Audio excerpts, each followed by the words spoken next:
For those that don't know me, my name's Katy, and I'm delighted to be here today to talk to you about the importance of humans in AI. And I have to make an apology first. I am a very proud contact center bore. For those of you that are linked in with me, I love a bit of contact center data. I've worked in the people sphere of contact centers for 30 years this year, and I see what we do through the people lens, and specifically through the agent lens. I am a great agent ambassador, and I'm going to talk to you about getting the agents on the AI journey today. Now, I know there's some people in the room that aren't contact center. Can I have hands? Hands up if you are contact center.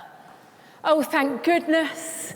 You'll know what I'm talking about. Hands up if you're non-contact center. Great. From? Sales?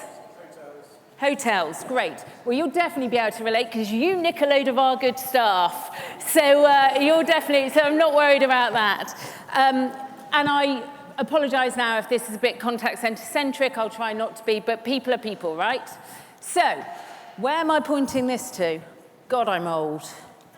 Right, there we go. I'm not going to do a big sales pitch or anything. What I am going to do is try and tell you why I might have something that's useful to you.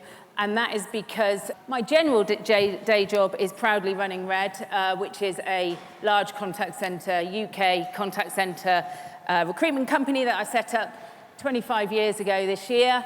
And we are proud to deliver contact center recruitment solutions across the UK. And that means that our teams interview circa 700 people a month for agent jobs. Goes up from that, and it goes down from that, but circa 700 people a month, and that gives us great data. They tell us how they're feeling about what you're all doing, and I'm here to share some of that with you today. And I personally, for the other day job, have spent about half my time doing, I hate it, I know, consultancy work in the contact center, people sphere. So looking at people strategies and how we navigate, particularly at the moment, this lovely AI world. So I'm covering today, I'm going to tell you what I think AI is in contact centers. And then I'm going to talk to you about how it's affecting our workplace and how your workers are feeling about it. And then I'm going to talk about, leading on from this morning beautifully, even though I didn't know what she was covering, how we get them on the AI bus. And then we're going to talk about the generations. And for those that know me well, you'll know that that's my particular passion. And we're going to get you all thinking about, to lead on from your wonderful question earlier, which made me smile, I'm going to really talk about how we coach the generations through this AI journey. So I'm going to ask you first about your feelings on technology. And I'm hoping you've all got pens and papers in front of you still, and this might wake you up a little bit. Can you just write down the answers for these? I'm not going to ask you for your answers. They're for you to refer to later. We're going to be quick because I haven't got much time. On a scale of 1 to 10, with 1 being you hate it, 10 being you love it, how much do you love technology? 1 being you hate it, 10 being you love it. Number 2, would you say you keep up to date with the most recent and latest technology? No, sometimes, or all of the time.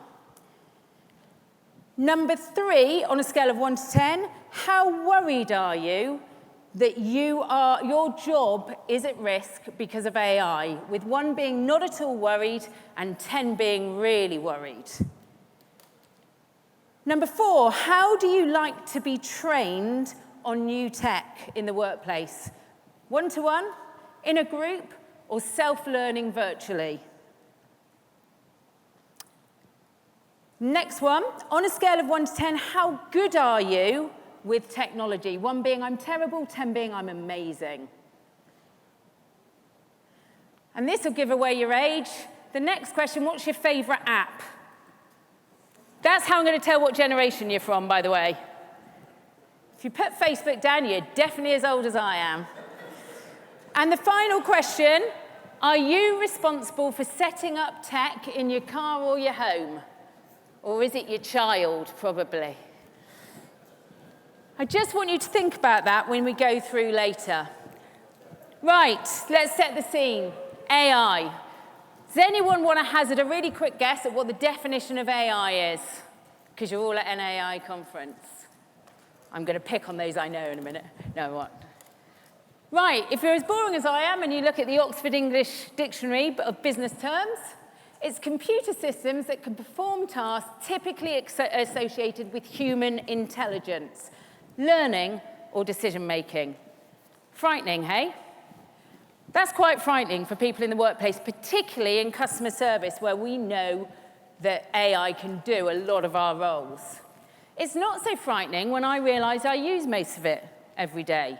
Facial recognition, Alexa at home, ChatGPT, which the office still laugh at me about because I call it GBT, and they tell me I'm really old. Chatbots, traffic on our apps. What do we do without knowing what the traffic was like? And of course, Spotify, just some examples of how we're using AI every single day.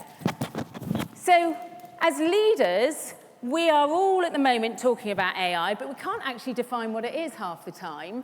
But as leaders, we're responsible for making sure we impact our businesses as brilliantly as possible using it. So in a few words, how you would describe what AI will do to your workplace. Assist, absolutely. Remove waste, absolutely. Quicker result times for issues. Make your lives easier. And do you know what I love about that? Not one of you said efficiency, which is perfect for this. Thank you. Right, a few UK stats. AI. There are now 380,000 people working in AI in the UK. Anyone know how many people work in contact centres in the UK? That's how many agents there are in the UK, Neris. Good shout. 1.13 million people work in contact centres.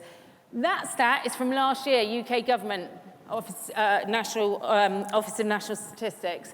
I reckon that's more like 500,000 now. They are going to exceed the number that we've got in our industry pretty soon.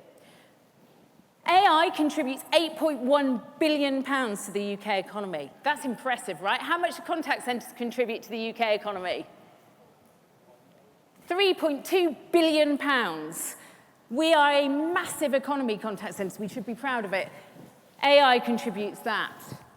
And the AI work market in the UK is worth 21 billion. And in terms of the combined market value of UK AI companies, 1 trillion. We are talking about a massive industry that UK government is flag-bearing for at the moment, as we all saw from Mr. Trump's visit last week. Skip on, Katy, before you get in any trouble. We know that AI is massively important to the UK economy. So we can't avoid it as leaders, and we need to get on the bus with it. But unfortunately, there are still more people, twice as many Britons, view it as a risk. Twice as many of your workers view AI as a risk than they do as an opportunity. And that's already a battle as leaders we've got to face. And 51% of UK adults are concerned about the impact of AI on their jobs. So when we talk, as we have done brilliantly today, about how do we get them on the bus, we firstly have to recognise they're terrified of it. And they are worried that they are going to lose their jobs to it, particularly the Gen Zs, which we'll talk about.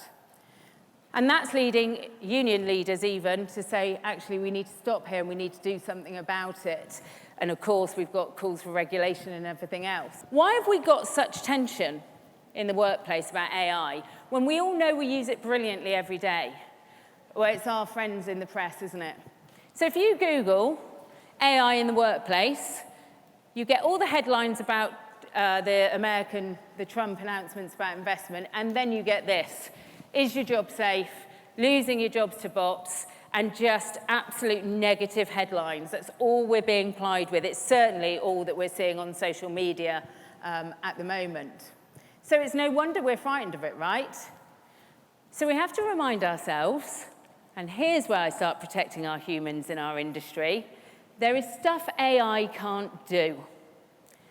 Now, whether it will be able to do it is a different question, and if you listen to Mr. Musk, another one of my favourites, he will tell you that they will be able to do everything. Human traits, powerful human traits, empathy, intuition, creativity. AI cannot do that. AI learns from data it's given, training data, I think I'm right, Piers? I'm some type of AI expert now, I've no idea. I believe they call it training data. It cannot do what humans do to the extent that we do it. So what we're left with is humans doing what we're really brilliant at. And it can't be correct the whole time. Now let me prove that to you. If you've got your phones, go on to whatever AI you use, whether it's the one on the bottom of WhatsApp, the little circle, what's it called? Meta, thank you. Go on to ChatGPT if you've got it. If you go onto your WhatsApp and go onto Meta, the little circle at the bottom, and type into that, how many R's does the word raspberry have?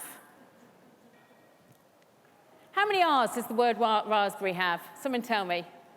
3. Now tell me what your AI is telling you. 2. And then it tells you why it's got 2 and how it worked it out. Did you all say 3? Who said 2? No word of a lie. I tested this in bed at 4 o'clock this morning where it said 2. Did you all say 2? 2? 2? Who said 3? Which one are you on? You're on, see, I was on Meta. Yours says 3? Right, there's a good example. Right, someone on the table, if you've got ChatGPT and you've got a login for it, on your table, one of you type, create me a picture of a left-handed person writing in a book. It will take 10, 15 seconds to come up with a picture of a right-handed person writing in a book. Create me a picture of a left-handed person writing in a book. AI does not think. Have you got it? Is it left-handed or right-handed? Right-handed person. I've done my homework. Thank you, Steve. AI does not think, it learns. And the reason it comes up with that picture is because if you look at pictures of people writing in books, 99.9% of those pictures online are of a right-handed person, so it presumes that's what you're asking for. So we've got to be a bit cautious. And AI is not intelligent.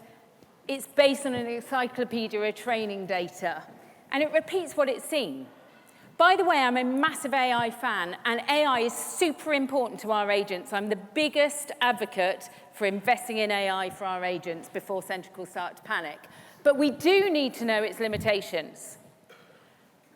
So the business opportunities of AI is that 93% of UK businesses have now got AI affecting their customer journey somewhere. Massive. So we're all worried about being left behind. And the UK is without a doubt a global leader in AI adoption. That word's really important. And the government ambition is for us to stay there. They're an AI superpower. We're going to see it more and more prevalent in the UK. And we know that businesses benefit up to 10 times the return on their investment on AI by deploying it effectively. So it is absolute. We cannot avoid it. We should not avoid it. It's super important. And 10 million workers, that's a third of the working population. There's 33 million people working, or should be working in the UK. That's another of my bugbears, so we'll skip on from that too. But 33 million people in the working population in the UK, and 10 million of them will be using AI in their jobs. Now, I don't believe it will take 5 years, and I'm sure Centrical will agree with me. I'd say that's going to be more like 2 or 3 years. So we've got to get on this bus, but there are some threats. We've got to be aware of them. AI really impacts our people, and our people are scared of it. And if you don't think they are, you need to come and sit in the Red Recruitment office for a few days and listen to why they're leaving jobs because of bad implementation. Do you know, for the first time ever, well, in my 30 years of contact center recruitment, last quarter of last year was the first time the #1 reason agents were leaving their jobs was because of bad technology. Now, that wasn't just because of historical systems and clunky systems, which Gen Zs hate, quite obviously. It was because of bad implementation of systems as well. We know that 3 million jobs could be displaced in the private sector. That's what the projection is, imminently. The really important word there is displaced, not lost. The job will change. Rather than being an editor of a film set, you will be an AI digital editor. The skill set of the UK is going to change dramatically. We've got to gear up for it. and we've got to reskill our workforce. And of course, we've got potential regulation. Those of you in financial services, we've had a guts full of regulation, right? We've got a load more about to hit us because of the impact of AI.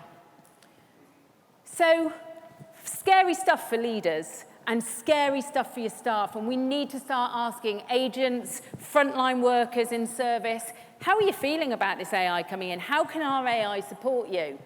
But before we all panic, it's happened before. When the tractor was first invented, everyone who worked the land, which was the biggest employer in the time in the UK, land work, downfall. Everyone was saying, how dare they, we don't want the tractor. Can you imagine not having the tractor? The Yellow Pages, do you know how many people lost their job when the Yellow Pages went? There's some people in the room who won't remember the Yellow Pages, that's depressing. 4,000 people lost their job in the UK when the Yellow Pages went. What did they all do? They went and sold for other great big brands who'd moved on the curve. Blockbusters. Yay, we love Blockbusters. Right, I remember my dad literally going into downfall when they said Blockbusters was closing, and I was like, what's going on? Now, can we even imagine not being able to stream films anymore? And of course, the printing press and going digital and the fear of losing our really long-established industry of papers and so on. So we've got over it, right? We're human beings. We're great at change. We're great at innovation. So we've just got to adjust. But as leaders, never has there been a more difficult time to lead your people teams. Gen Zs, the best workers that we've ever had in the industry, and if you want to fight me about it, I'll see you at the bar. They are genuinely the best workers that we've ever had in the industry. Gen Zs are feral.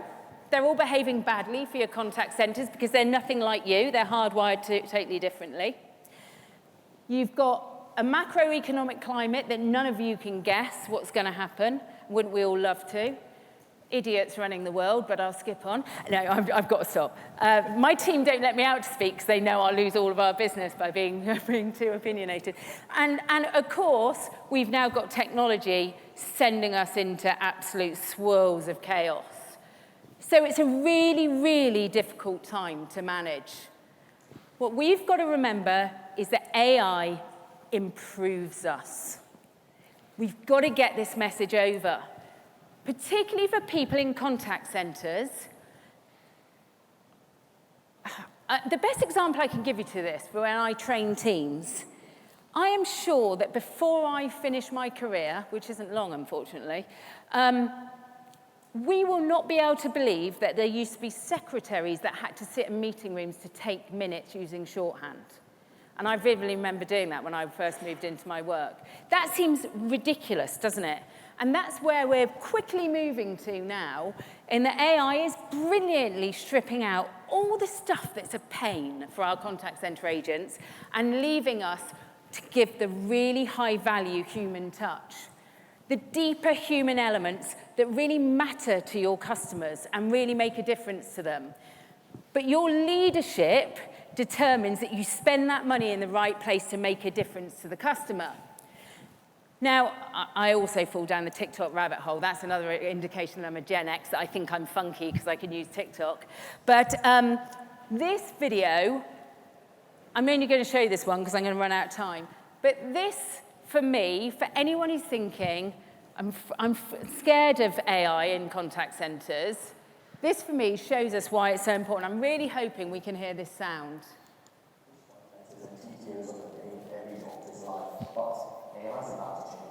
Today we're learning about a new AI tool that extracts key information from a patient's medical record and helps draft parts of the discharge letter. These are important documents that inform patient care once they leave the hospital. So my name's Gary Davis, I'm the hospital medical director here at Chelsea Hospital. Progressive doctors are trying to do multiple things at the same time, being on the ward round and expected to do the discharge summary at the same time while they're doing a lot of tasks. This study found that some doctors spend up to 4 hours of admin for every 1 hour they spend with their patients. If we get this to where we want it to be, is somebody can be pressing discharge summary and AI is writing that draft while they're carrying on doing the ward rounds and other jobs. And how are you making sure that the AI solution isn't making any mistakes? So firstly, the racing doctor will edit what the user drafted, so it will say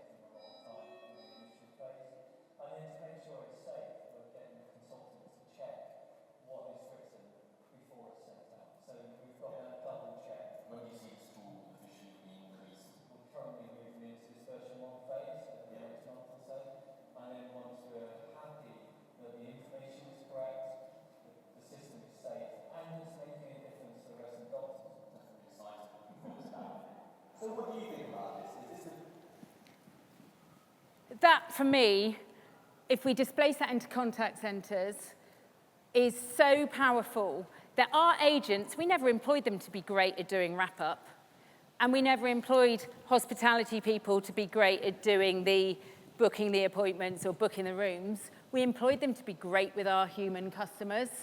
And if we can strip out that stuff, as so much technology does so brilliantly, that shows the power of being human again, because I'm sure we all have our concerns about the NHS and the time that we wait to see doctors. If they've got 20% of their time seeing patients and 80% of the time doing admin, then isn't it a wonderful thing that we can release into humans? Now, I'll give you a case study in contact center. I was with a client the week before last who's invested in some AI kit to help them with wrap-up, particularly. Average of 200 seconds saved of every wrap-up. Like, that's massive. And when I sat and talked to the agents and said how he felt about the implementation of this kit and how their feedback was, I love my job. I get to spend more time with the people and more time doing what I'm good at. I hated the admin anyway. Now, I'm not teaching. This is all simple stuff, right? But you've got to see it from the agent's lens. I'm not going to show you that one. That's about how teachers are now marking using AI so they can spend more time coaching pupils to be brilliant and pass their exams. And for me, I promise you, agents say they leave their job, usually, when it's not tech for 1 quarter. One, it's always salary, cost of living crisis. Number 2 is always because they hate their team leader. Team leaders have the worst job in the world. They get blamed for everything, right? They get it from the top, they get it from the bottom. They're heroes in my eyes. But they need more time with their people, and the AI kit should let them do that. So AI in today's workplace, it should be used, as it is brilliantly by so many of you, as a diagnostic and predictive tool, and as someone said, to let us get in there quickly and deal with the customer and get to know what they need quickly. It flags those needs and wants early, and it takes care of the transactional car, and it lets human agents do what they do brilliantly. Now, why is that important? Always handy when someone rings your watch when you're talking. Right. We all know these are the big pulls on our businesses at the moment. Believe you me, I know it as well.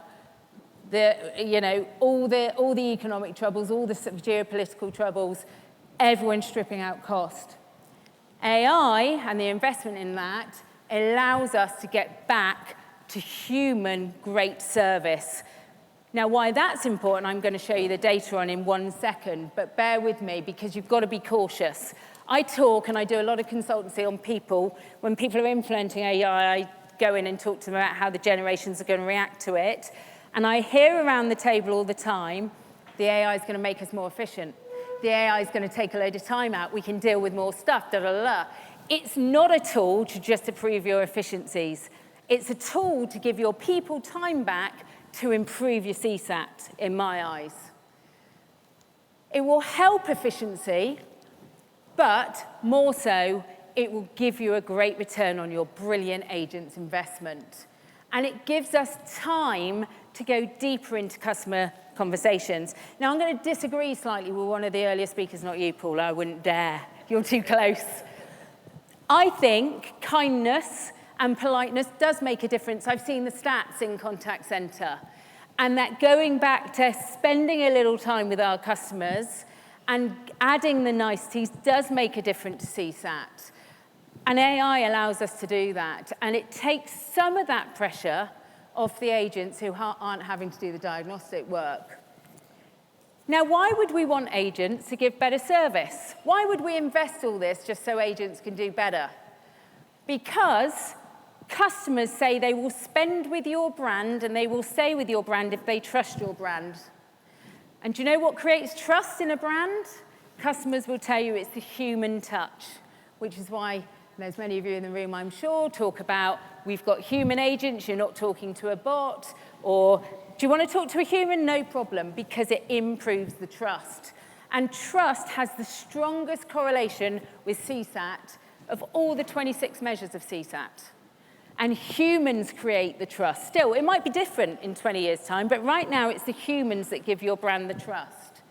And 84% of customers with high levels of trust are likely to stay as a customer or recommend you as an organization, or pay more. And that's compared to only 6% when there's lower trust. Now, sorry to get data on you, but here are EBITDA, percentage compound revenue growth figures, and percentage revenue per employee. Trust creates high levels of satisfaction. High levels of satisfaction create much better bottom line figures. So if we can strip out the AI transactional non-human stuff and let the humans build true human relationships with customers, we will get a return on our investment. I told you I'd do a sales pitch for Centrical. You could trust me in the end. I didn't tell them that before now. I was just worried they didn't know where I was going when I was slagging you off. Right. So AI, for me, gives humans superpowers. We've talked about gold agents in our industry since about 2017. That's the first presentation I did talking about gold agents. Ninja agents, if you're Ove. Were Ove still here? AI truly turns our human agents into super agents for all the reasons we've talked about. But we have to get these guys on our AI bus. And going back to the discussion we had earlier, how do we get our agents on the AI bus? We have to tell them it is not a threat, it is a tool to help them. You have to go from the baseline of if you tell them you're investing a load of money in new kit, their go-to is, you're getting rid of me. You have to be totally upfront with them and say, this is not a threat, we're here to help you. You also have to educate them to tell them it is an educational partner to help them learn, to help them develop. And you have to tell them it's an aid to help them progress. See what I did there for you guys with millennials and Gen Z who are really needy in your populations that want to progress? AI will help them progress because it makes them better. So, going back to the point that we talked about earlier, this is depressing. This is a baby boomer, right? Sorry for any baby boomer in the room. You do not look like that, I promise you. This is our marketing team's fault. This is my generation, which is even more depressing. Gen X, Millennial, Gen Z, and the Alphas. Right, you all think you've got problems with Gen Z. The Alphas are in 3 years' time into your workplace. You wait. Right, they are going to rock your world, the Alphas. They're expecting to come into work and wear VR headsets to do their job. So how we get Mr. Baby Boomer onto this AI curve will be totally different how we get your Gen Zs. Any idea what percentage of your workforce is Gen Zs at the moment in the UK contact centre sphere? Percentage of agents that are Gen Z? 83% of UK contact centre agents are Gen Z. Gen Zs go up to 27, 28 now. How depressing is that? Right? Next year, it's predicted it'll be nearly 95% of your agents will be Gen Z. They are not expecting your system to be clunky. They're expecting great AI, but they think you're trying to replace them. And by the way, they don't trust any of you. They hate corporates. They hate big business. They don't trust any of you in the room. Get your agents to talk to them, not you lot. Right, here's the generations. So I want you to work out which generation you are. If you're in that, there's your age groups. There's the years born. Now, if you're a generational expert, I really hope there aren't any in the room, but if you are, these might be different. America, they like to be different. They use different years by a couple of years, but that's what we use here in the UK. I can tell what generation you are by asking you a couple of quick questions. Hands up if you know what a Betamax is. Yeah, there's your millennials and old millennials, Gen X's, couple of boomers. Who can not remember winding a car window down? Anyone not remember winding a car window down? Yeah, there's your Gen Z. Who is addicted to Life 360 or Find My Friend following their family around? Yeah, Gen X's, paranoid Gen X's. And who follows? Yeah, exactly. Yeah, every Gen X parent says that. And who uses snap maps to follow their friends around? No, that's Gen Z. It's not an... Oh, do you? Oh, congratulations. You're very young. Yeah, you're too cool for school. There's lots... If you're interested in the generations, just search how to know what generation I are. Those questions crack you up. But I want to tell you a little bit about the generation so I can give you a snippet to go back with. Am I finishing at 4? Yes, I am, I think. Right. Let's talk about their view on technology. Look at the bottom of the screen here. Baby boomers, before COVID, did not trust technology. COVID changed them, and they now sort of trust it so long as they don't have to put any personal details in. And they like to think they're digitally savvy, but they take longer to learn. And they want to learn technology in a really protected group. Do not send them a remote link and say, here's the new kit, learn it, please. They need to learn it carefully. There's some other stuff. But they see and they trust it as a tool to support them. They're really open to innovation. They think they're really cool when they get it as well. Give them a little certificate. Say, well done, you've graduated in our AI. They love it, the baby boomers. The Gen X's, best generation in the world. They see tool tech. Now, you've got to remember, Gen X's are the generation that really saw the birth of, really remember it as young adults. We're going to talk about that in a second. But they see it as a tool for efficiency. So they'll be a bit guarded and going, what are you going to make me do? What you're going to try and make me work harder? And they'll be a little bit guarded and they'll need some selling on it. But they are pragmatic adopters of it.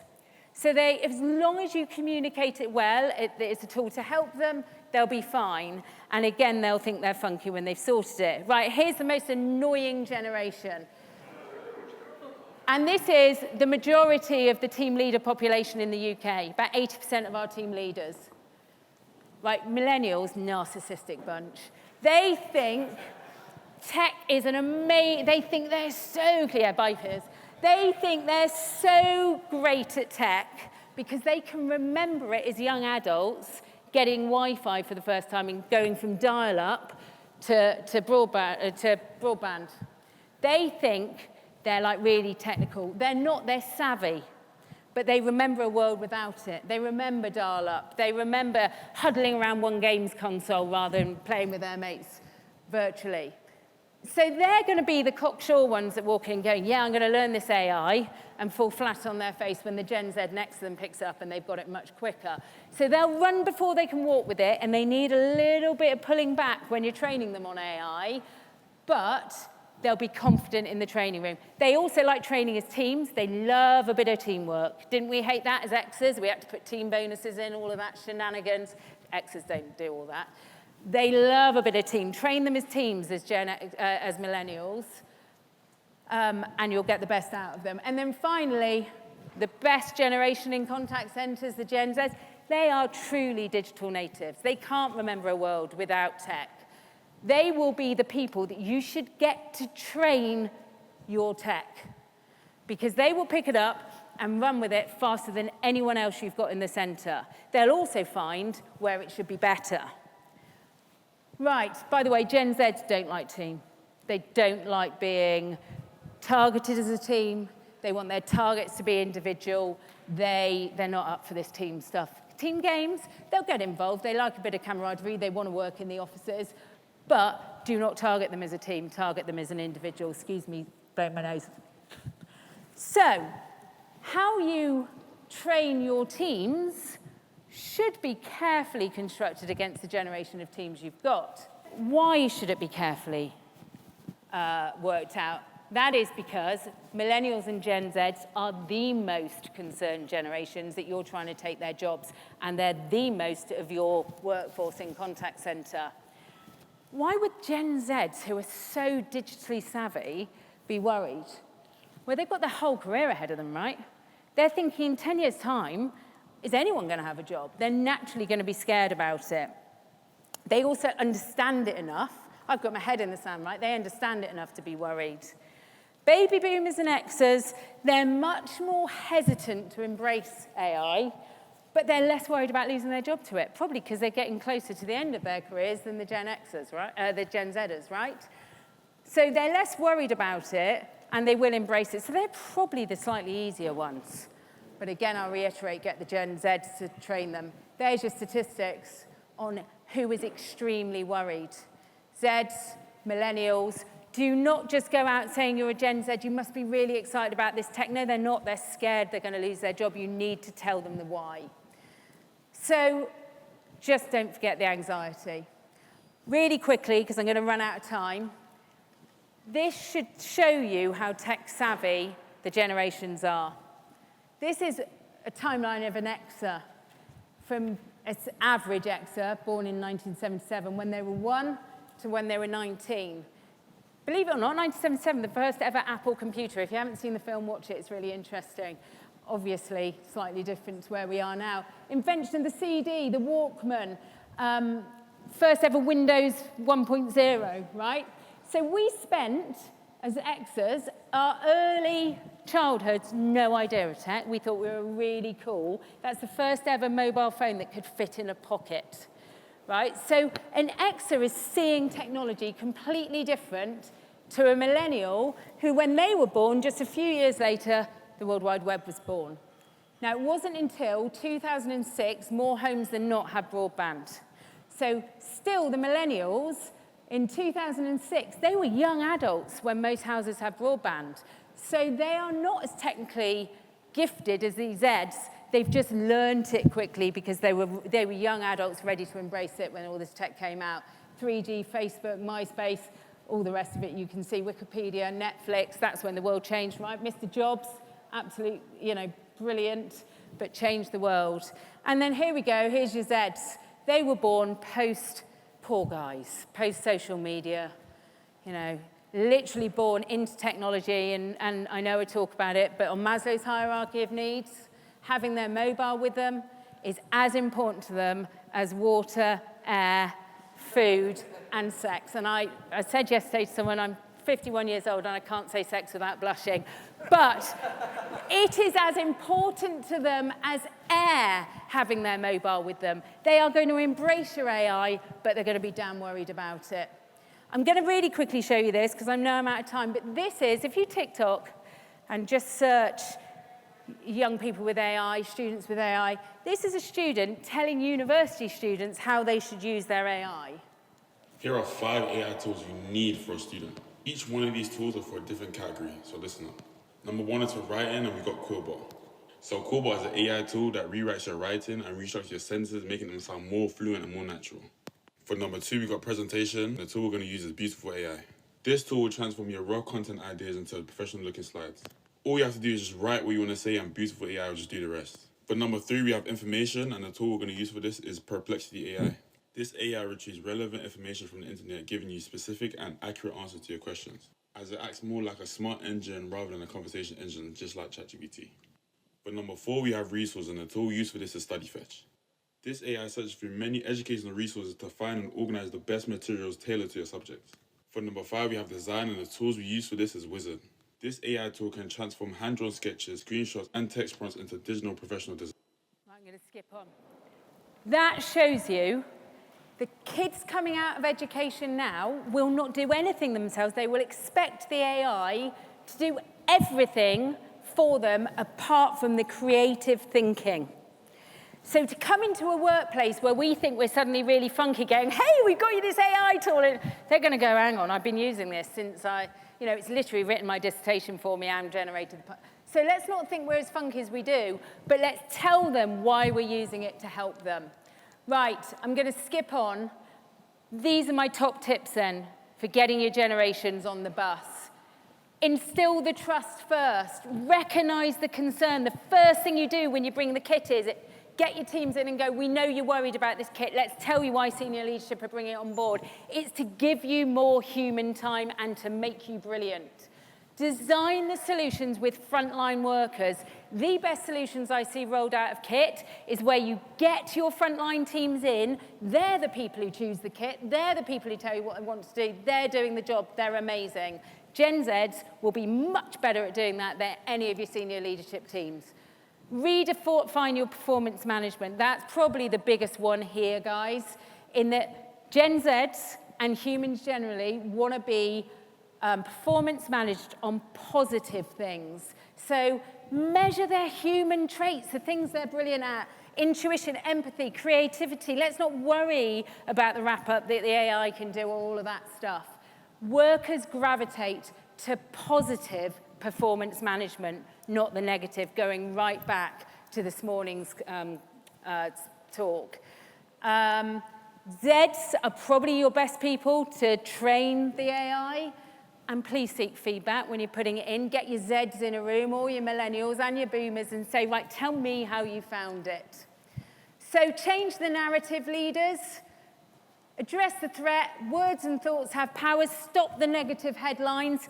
A Gen Xer like me is going to go out and roll their eyes when someone says AI. Stop the eye rolls. It's brilliant. We'll make you great. Coach purposeful human skills. Use the time to make our humans better.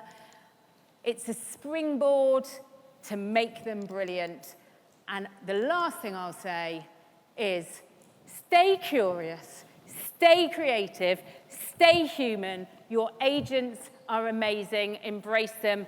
This industry cannot do without them. 1.13 million of them will tell you it. And that is it. On the money.